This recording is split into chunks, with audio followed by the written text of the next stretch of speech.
Ebro In The Morning, Peter Rosenberg, and Lauren got fired. Now, I knew the firings were coming. I know Miss Jonesy, she is a very good friend of mine, was laid off. I know that came out of nowhere for her. Ed Lover, I had been known about him. They let him go like months ago, quietly. And when it comes to Ebro and them, it's because the landscape of not radio has changed. Radio is still very popular. People like it because it's free. You know, Spotify, you got to pay. YouTube Music, you got to pay. Apple Music, you got to pay. And then, you know, they mix the conversation in. And people don't want to be running down their battery and stuff while they're on the phone. So they put on the radio. It is still very much popular. Okay. And so when Ebro In The Morning got fired, a lot of people were celebrating, you know, and they were like, that's what you get. And I know the reason why they got fired is because of their political views. Some of them we can't even share here on the show to back up what I'm saying, in case they want to come out here and say that I'm lying. But I mean, they had an open live prayer on the radio praying for Gaza. Like, this is morning radio, guys, and y'all are supposed to be doing entertainment news. And I get that you guys want to take a stance because he looks Jewish. But for the most part, like, you know, this is not what you were hired for. And they felt like. And they're right. They were not hired for this. What I call this is victimhood radio. And it's not just Ebro and these clowns. It's also the Breakfast Club and these other syndicated shows.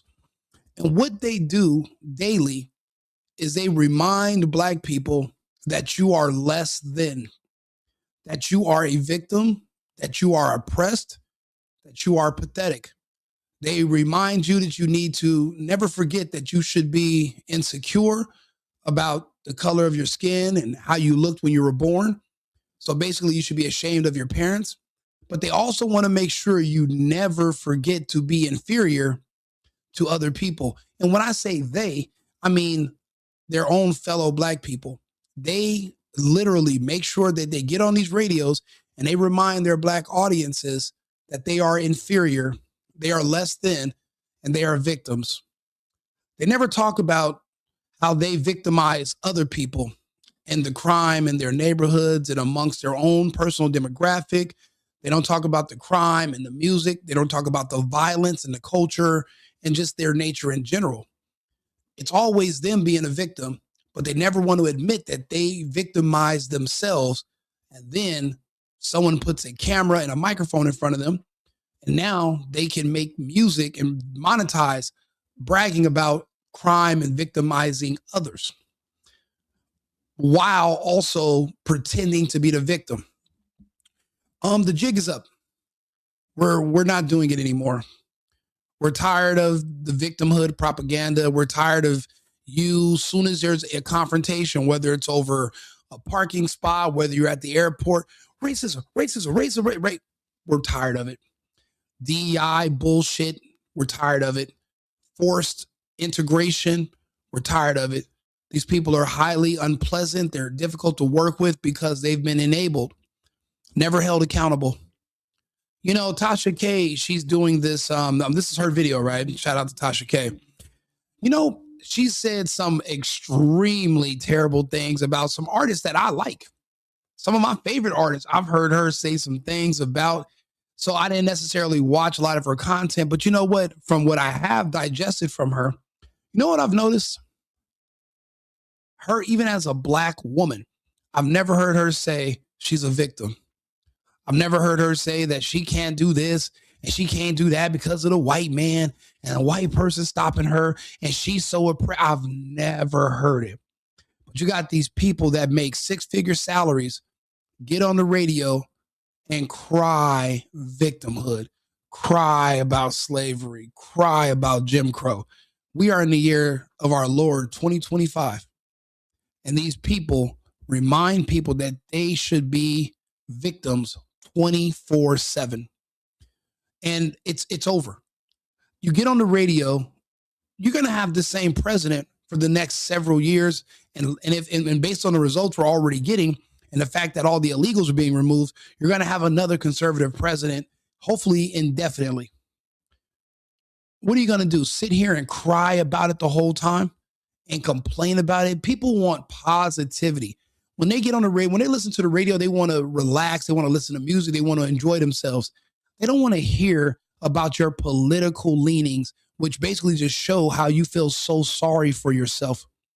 Do you listen to these people? I try not to, but you turn them on accident. You pass by the Breakfast Club on YouTube. Crazy. Look at me. If I'm telling you I passed by that show on accident, that means I don't want to watch it. Well, is that good for advertisers? Is that good for the station that people like me refuse to even watch that fucking slop, that victimhood bullshit? We're not victims because of how we look and our skin colors. The only people that victimize us are people that look like us. So spare me with all the anti-Trump bullshit. Oh, let's pray. Don't get me wrong. Everybody prayed for Gaza, but it's not your job to sit on the radio and make people feel like shit, depressed and sad, bringing down your mood. We want to hear music to raise us up. We want to feel inspired to go out into the day and face the world. We don't want to be reminded that 100 years ago, maybe somebody ran over your grandmother's foot with a horse and buggy, and maybe they owe you some money. Man, nobody wants to hear that bullshit. It's not entertaining and it's counterproductive. You live in a society where there are people from over 190 different countries that come to the United States, but we have one group that only talks about racism and one group that always talks about how they're the victims. So everybody else is just better than you, but you've been here longer than the rest of us, but yet we're above you. But that's our fault, and that's the system's fault. It's nothing to do with you. It's not your behavior. It's not your character. It's not your work ethic. It's not your culture. It's everything and everyone else. Maybe you guys are the real Jews. Now that I think about it, it lines up, right? Slavery, Holocaust. Is it not all the same, just crutches? But see, you guys don't just use these crutches to stand up. You actually take the crutch, you grab it by the bottom, and you beat the hell out of the rest of us with it. We're tired of it. No, if you're unpleasant, I don't have to be forced to work with you anymore. We got rid of the DEI and the ESG scores. So I can hire based on merit, professionalism, and if you're going to be a good fit for the company. It's not going to be based on what you do with your genitals at night or the color of your skin, which you had no control over when you were born. Those days are over. I'm so glad. So Ebro is getting dropped, and I hope they don't renew or do anything with the Breakfast Club. Think about it. They keep platforming a guy named Dr. Umar. He literally robbed people for millions of dollars, pretending to build some black school that would never going to happen. For one thing, it's illegal to have an all race-based school anyway. But he takes all everybody's money. Nobody black cares, because what does he do for them in exchange for their money? They pay him to insult white people on the radio and on TV, on podcasts. That's all they do. Black people love Dr. Umar, not because he builds schools for black kids, but because he insults white women and he makes fun of black men who date white women. That's how low IQ and low hanging the fruit is that impresses you on these shows. That's what they do. He's like a Jasmine Crockett with a penis. He just sits around and insults Trump and insults white people. And the sea lion, they invite him on the show. And yeah, come on in. Tell me again what you said about the white women. Snow bunnies, what you call them? Snow lizards and fucking ridiculous. Sitting up here saying a bunch of racist shit on the radio. See, I'm not on the radio. I don't have any sponsors. I'm just a guy. But I guess I'm the new radio, right? See, I never got used. See, these people are going to have a rough time transitioning from being employees of these stations to trying to start a podcast or a show. It's going to take an investment. It's going to be an out-of-pocket investment. And then it's going to take time to generate an audience and start generating some kind of revenue, because a lot of people don't like them anyway. We were just forced to deal with them because they were already on the radio. We didn't have a choice. Now people have options. So when it comes time to them to get on here, try to start a podcast, they're not going to follow through with it. For one thing, they got used to getting those checks off the rip. They're employees. They're not used to managing themselves and being their own bosses and telling themselves and being on themselves. They had people to do everything for them. They just showed up. They don't know the rest of the sides of this business. So they're not going to do well. The only person I've seen make that transition successfully, and it took him a while, was Stephen A. Smith. It's not saying it's impossible, but is Stephen A. Smith the victim? No. Does he just sit up and bash white people all day? No. Does he have substance and context? Yes. Look at academics. Does he sit around talking about he's a victim? No. Does he have content? Does he have content? Like, he has a lot of context and he goes into details and talks about different subjects, and he never rolls back to him being a fucking victim. The problem is so many black people have been able to monetize victimhood and fake trauma. Yes, fake trauma. You being traumatized about stories from slavery when you weren't there to witness it, so you don't even know if that shit even happened. The fact that you sit here and you soak in it and you're drenched in it to the point where it traumatizes you in 2025, and you literally are, you're imagining it. You used to be a slave too, running on the Underground Railroad and all that bullshit, like on Roots, all those fake stories. You're traumatized by fake stories. So it's hard for you to function in society. It's going to be hard for you to work with anybody. You see other people that are doing well. Do they sit around and pretend to be victims and traumatized? No. But people don't want to trauma bond with you. They don't want to have a pity party. And then to put a pity parties on the radio every day. Bro, I tried listening to Ebro one day. I tried listening to the Breakfast Club. These people make hella good money.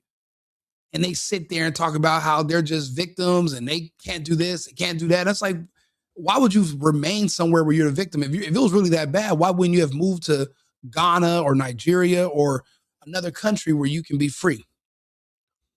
It's because you're already free and you're just grifting, you're lying for money.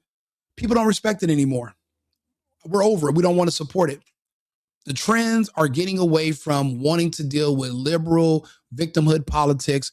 And now people want to talk about things that are just more substantive or more positive, more pro-American, more patriotic, or, find a new company to work for and find a new country to live in. They were the prize. Like how Simone Biles' husband stands in his truth. He says, I am the prize. A lot of dudes feel that way these days. They the prize. They can choose from. It's a big pool of women. I'm with you. Literally, she's right. And she's saying men are the prize. She's right. There's a pool of women. That's what makes us the prize. Scarcity. That's what generates value for something. Scarcity. If there's an abundance of it, it's not worth anything. But low supply, high demand is how you dictate value. Thank you. So you better treat me right or I go somewhere else and get a plate. And so Ebro and his team thought they were the prize and did not have a backup plan. So much so that they went live immediately the next day after they were fired. Laura had to clock in from Delta Comfort on the plane. Let's go. It wasn't even first class, child. Let's go. Come on. Drake DMs Ebro. Look at him. Die slower. We got some shit for you. Oh, yeah, because Drake is fair-skinned and his mother's Jewish. So they were always siding with Kendrick Lamar. That catalog Drake couldn't even wipe his ass with Kendrick's catalog. It's nothing compared to Drake's. And these people were literally lying to the world, hyping it up, pretending, because remember, Payola was a thing.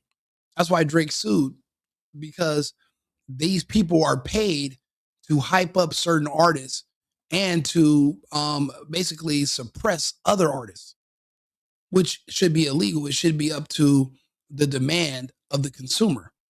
But instead, it was just in the hands of a few of these talking heads and who's going to pay them to do what. And that has to be done away with, because, well, these labels they were just sued and they can be sued again. And more information is coming out. They got to get rid of these people. You got to tie up your loose ends. Ebro replies, relax. You're salty about losing to Kendrick. You're not mad at me. Love, bro. No, it's a good response. I honestly, he didn't lose to Kendrick, obviously. I think he's not mad. Is on the flight doing the podcast. This is what you call desperation. This is what you call, let's start a podcast so that Netflix will buy us. They had no backup plan. And there's a lot of people in a lot of positions that don't have other means of making money. I just want to, pull out a chair and tell them, welcome to YouTube. This is where this podcast is if you want to watch. Apparently, not only did their show get canceled for their political views and things like that, and also for low viewership. Don't ever let somebody take power from you and then you have to run to work the next day to try to scramble and she live from a Delta seat on a podcast that you want us to take serious, and then you expose Drake DMs to go viral. Meanwhile, your partners are getting picked up by Netflix and exclusive deals. So the other day, I put out a tweet concerning the Breakfast Club. Shout out to the Breakfast Club, though. They slid me some information because they wanted me to put it out so that they can announce, because, they're good with pulling stunts, with iHeart not renewing their contract, okay? What? That is huge. Now, Ebro's been on for 13 years. I believe the Breakfast Club's been on for longer than that on iHeartRadio. It made Charlemagne the God a household name, even though he's a raging bisexual, liberal black man who is also a victim and a part of every sexuality, lots of weird issues. And they hate Trump. They can never tell you why. And I can only assume it's because they're paid to. When someone asks me, why don't you like this person? If I tell them, let's talk about it later, and I can never give them an answer, that means I'm not thinking for myself. That means that's like one of the lowest beings you can be, that you cannot think. You're like some NPC. You're just a drone and you just follow orders. I can explain myself. I can explain my rationale behind any decisions or any opinions that I have. They cannot, which makes them shallow and hollow.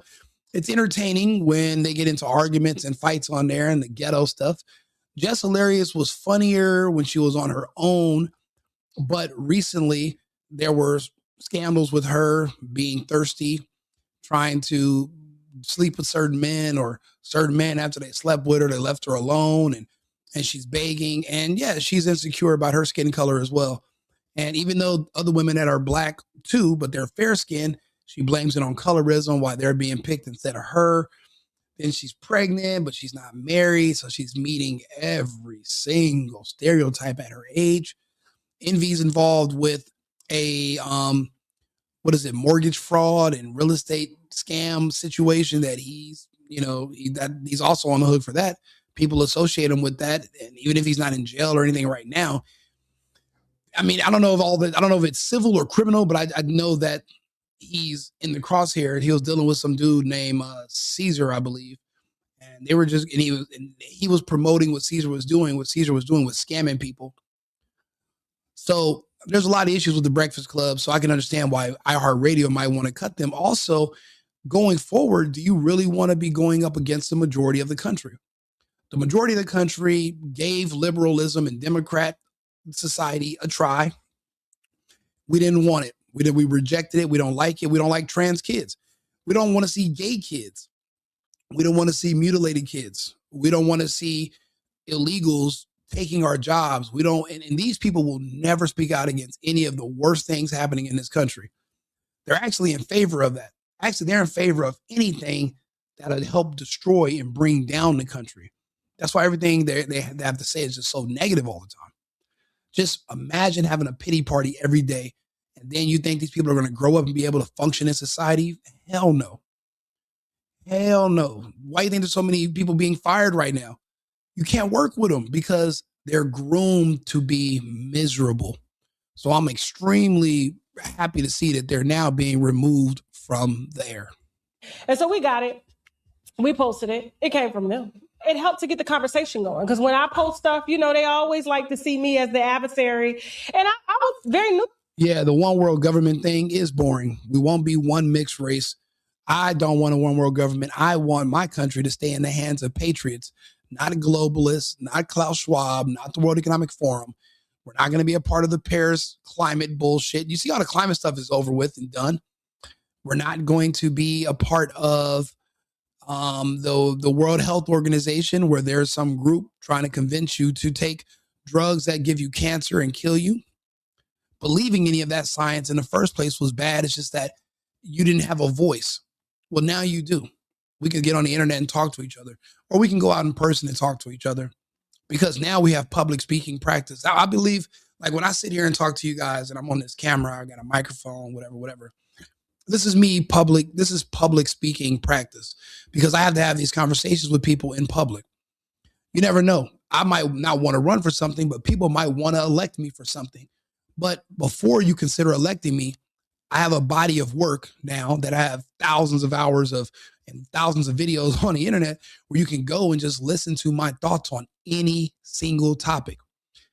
By the time I'm done, we won't even need press conferences. Any question a reporter is going to ask me, they'll just be able to look up on one of my profiles, and they can, and literally I answer every question. There's literally segments of me talking about every subject, including this one. So there's going to be more people that can fight back and resist what's coming by just talking and learning how to say no.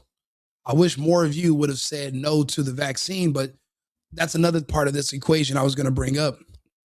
Their target demographic is Black people. That's the only people that watch the Breakfast Club at Ebro and the Slop, right?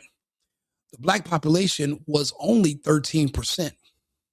The Black population is now 10% and falling. There is no replacing each other by getting married and having kids.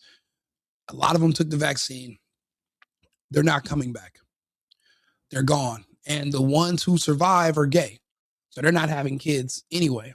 So there's no point in keeping around personalities that are targeting a diminishing audience that won't exist in just a few short years. You're better off changing the trajectory of your station, becoming more in line with what the majority wants to hear and what we support. That way you can increase the odds of your station's longevity, because right now they're on a crash course with extinction. And not just the station, the people too. But it was destined. If you look up right now how many abortions this community has had since 1970, you'll understand what I'm saying right now. You combine that with violence, you combine abortion with violence, with vaccination, and with no familial culture, no culture of getting married and being a family. That's been removed because, well, even on this show, I've seen people say getting married and having a family, those are hallmarks of white supremacy. These people are the ones who told your child 10 years ago to hate white supremacy. So now your child is a teenager and gay. And you were wondering where this came from. It wasn't you.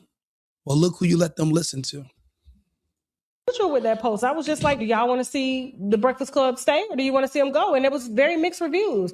More people said they wanted to see them stay. They only watched because of Charlamagne, and I did specify that they were not renewing Charlamagne's position. Okay. And so they did make a show about it. Jess Hilarious was on the show, and you could tell that she was just all not feeling this. Like, y'all laughing about us not having jobs when I had to move to New York. I have 2 kids, I have a family, and now y'all talking about exclusive podcast deals. And no, if you had a family, you have a husband too. You chose to not have a father for your children. You chose not to be a wife, because having a husband and getting married and having kids with your husband is white supremacy according to you. So that's the thing. These people, they victimize themselves. Nobody took her husband from her. She did it to herself. Nobody told her to get into this position. So I can't feel sorry for your decisions. You chose this. You chose this on purpose. Can't feel sorry for that. You haven't seen her happy about this because there's no reason to be happy about it because it's so new. Now, while a lot of people may think that a Netflix streaming deal is a good deal, I happen to think, because I'm a hater, that it's not. And here's why. I'm just a user. Personally, I wouldn't do a Netflix streaming deal. I don't care how big or not big my show gets. I have a decent sized audience now. I have just the right amount of people that care about what I'm saying. I'm good here. But on those shows, you're back to just basically being like these people right here that could get fired. You'll have a You have someone above you that would want to curate your content and decide on what you can and cannot say. Those types of restrictions alone would just wouldn't work for me because, well, I'm not good at staying within parameters and boxes in the first place. If I was, then I wouldn't have been kicked off the internet a couple of times over the past 5 years for speaking out against things when I could have just, go along to get along. I chose to go against and ask questions. And that's not always good. But I'm going to let Tasha tell you why a Netflix streaming deal is a bad idea. YouTube lady that's been in business on YouTube for almost 10 years. I've been sued. I've lost a lot of money. I've also made a lot of money, but, and I have a lot of advertisers, but who am I? I have only a couple of advertisers and I'm only, I would say 7-8 months in of actually trying to continue to do stuff. And really only since Charlie passed away have I just decided that there's going to be an opening and I need to increase what I'm doing because there's going to be more and more people discouraged to speak out and talk. So I figured there's going to be a bigger opening. Also, everybody that took the vax is passing. So eventually they're going to be gone and someone's going to have to fill those slots. I didn't even take the test. So I guess I'm poised to be in a position where I possibly could do that. So nice to meet you. I'm not legacy media or anything like that. So what would I know? And so listen, just discount my opinion. I'm going to say it anyway. Okay. The reason I feel like this new Netflix venture exclusive deal is bad for the Breakfast Club, is bad for the iHeart podcasts that are signed under Charlemagne, the Black Effect Network, and all the other podcasts that came with it is because Netflix has zero experience in live streaming. They also have zero experience in podcasting. Now they dominate the movie. Hey, it's Lily. Thank you. I appreciate it. You read the comments. I don't just focus on just the negative stuff. I appreciate the compliments too. I mean, there's no playbook. I'm just doing whatever. There's nothing really for me to follow. I'm just kind of doing it. And I mean, I do appreciate the words. I appreciate those who take the time to tune in and listen and support. I mean, I'm just glad you guys are here. I mean, at one point in time, I was sitting there talking to an audience and it just kept saying 0. So now when I get off and I see that there were thousands of people that tuned in and a lot of people enjoyed it. Of course, you have the naysayers. You're going to have the pedos. You're going to have the trans. You're going to have the people that like kids and the disgruntled gays. They're not going to like me. They don't like me in real life. But the other people who actually agree with what I'm saying, the patriots who are not afraid to say they love their country, they love their home, and they love their people, people of like mind. They like what I'm doing. They like what I'm saying. So, I mean, I'm kind of, making content for us. There's not enough people speaking to us. There's people that speak around us, but no one that wants to talk directly to us because I guess it was just not culturally popular to be a nationalist. I'm not a nationalist socialist, though they have some really good points, if you know what I mean. But I'm just a nationalist, patriot, American. I believe in America first, but I go as far as to say America only. So there are people that agree with that. They didn't know they agreed with it until I explained it to them.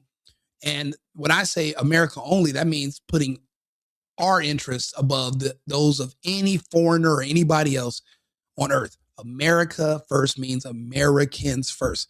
I'll be honest.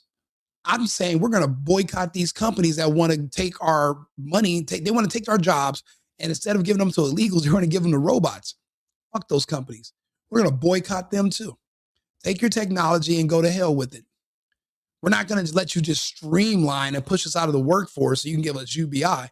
Well, then what's the purpose of being an American? I'm against that too. The purpose of being an American is so that you don't have to live off of socialist, communist government programs to survive. You don't need the government to feed you. You control your own destiny. You can work as hard or as much as you want, and you can outwork other people. We're not all equally yoked. That's what they say when they talk about equity. They want everyone to be equally poor. Then I might as well just go back to Cuba. I'm not doing that. So we're going to continue, and we will remain in the hands of patriots. So I talk about that, and I do talk about, you know, geopolitics as well. But this is an American issue. The Breakfast Club is the reason why, in the Breakfast Club at Ebro, this is the reason why there's a such thing as the Black Army, BLAQ Army, that Black and gay coalition that literally attacks and kills white people all around the country right now. They attack you on the internet. This is what helped create them, by telling them that white people are evil and you're inferior to them and they hate you. And this is what they think about. They reinforce that. Nobody did nothing to them. Most of these people never even came in contact with a white person who wasn't a teacher or their dentist in their entire life. It's these shows, they program you to feel less than, to hate your president, to hate your country, to hate yourself, to hate your own skin. And they're paid handsomely to do it. It's just not popular anymore because, well, for one thing, their population is disappearing. So there's no one for them to preach to. There's no one to listen. I'm Cuban. Just because I'm dark, victimhood doesn't work on me because it's not real. I lived in this country most of my life. If racism and oppression was real, I would have felt it. I'm darker than a lot of these fucking people screaming. I'm darker than Colin Kaepernick. I'm darker than Angela Rye. I'm darker than all these other people. But yet magically racism and oppression and all that bullshit, it passes me. I'm just like, shit, am I just the luckiest person on earth? It's because you have to be asleep for it to work. You have to close your eyes and imagine it for it to be real. It's not real. Shit, I remember somebody who watches these shows, I seen today, he shared some crazy, super disgusting racist propaganda. I mean, the crazy part is this. I can actually play it on YouTube because if you're saying racist, evil stuff about white people, it's allowed. You just can't say racist, evil stuff about nobody else. But if it's about white people, they'll amplify it.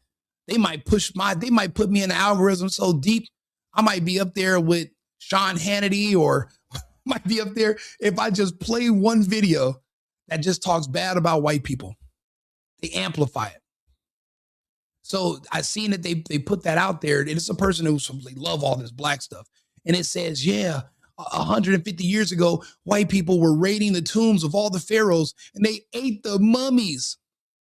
Bro, when I tell you there's hundreds of black people in the comments like, I knew it. I know they eat mummies. And I'm sitting here like, this is why you can't work here no more. This is why you got fired.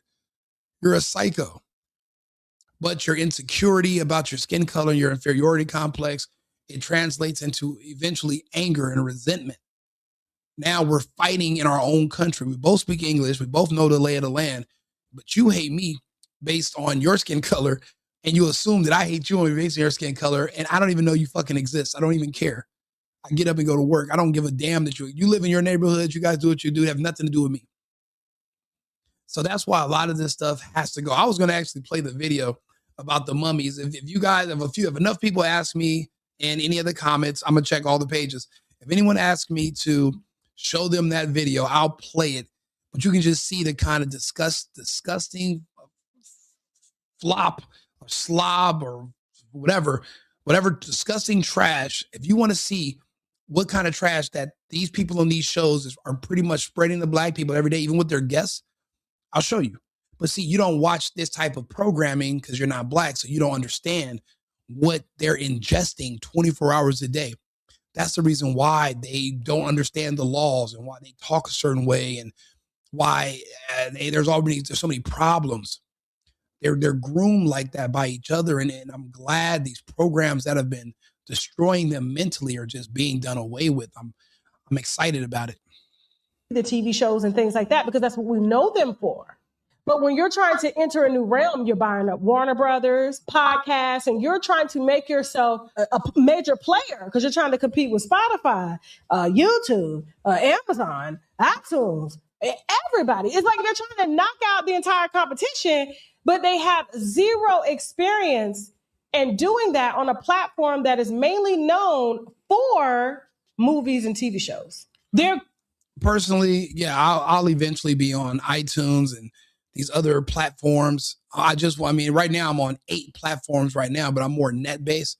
But eventually I'll be on those other ones and people will be able to subscribe to me and I'll make this more of a serious full-time thing. You know, I have a show that I'm doing. I have a, like, it's not like, it's like a dating show. I have a foodie show. I do take travel stuff, but I'm going to always make sure that I keep a microphone and a camera and I can sit here and go over the news and talk about topics with you guys, because this is important. You know, this is like my base, but I'm eventually going to expand out, of course. I mean, I've already been doing it. This is actually doing this is a part of my expansion. So I'm going to keep going. Going to cause a very catastrophic, major disconnect between these viewers, because iHeartRadio is free. They'll be in the unemployment line soon. Moving on. Rounded up in a... Yeah. Like she's basically making a point that they're not cut out for the instability of working on your own and dealing with your own platform. It sounds good at first, but once they start tapping into their savings, they're going to be looking for other employment. They're not going to stick it out. You know, this is what Dame Dash warned them about, is that one day another man can walk into your office and fire you and tell you in front of your son that you need to go find somewhere else to work. They can just kick you off the air. And these are personalities. You know, if they would have just focused on themselves, they could have just built themselves up by now. But the thing is, a lot of these people know they don't really have any talent. Their only talent is finding clever ways to insult white people on behalf of their black audience. And that's not really a skill. If you're a comedian, that's how a lot of comedians make money. But I mean, for a person that's a talk show personality, it's just not going to work, because especially with a diminishing black audience that's dying off by the hour. So it's just, you know, they're not have the stomach for it. Tasha K's right. She's versatile enough, and she deals with people that are of different backgrounds, so she can stay afloat. And she knows what she's talking about. So I'm glad she's giving some advice and giving us these updates. I'll be back on in about 30 minutes with another topic. I'll see you guys again shortly. Remember, America first, America only. I've been needing to find a new apartment, which has not been easy with credit as bad as mine. Luckily, I found cosigning.com. They connected me with a cosigner who helped me get my dream apartment for me and my dog. I just paid a small fee and was able to move in fast. Get the cosigner you need for the apartment you want. Check out cosigning.com today.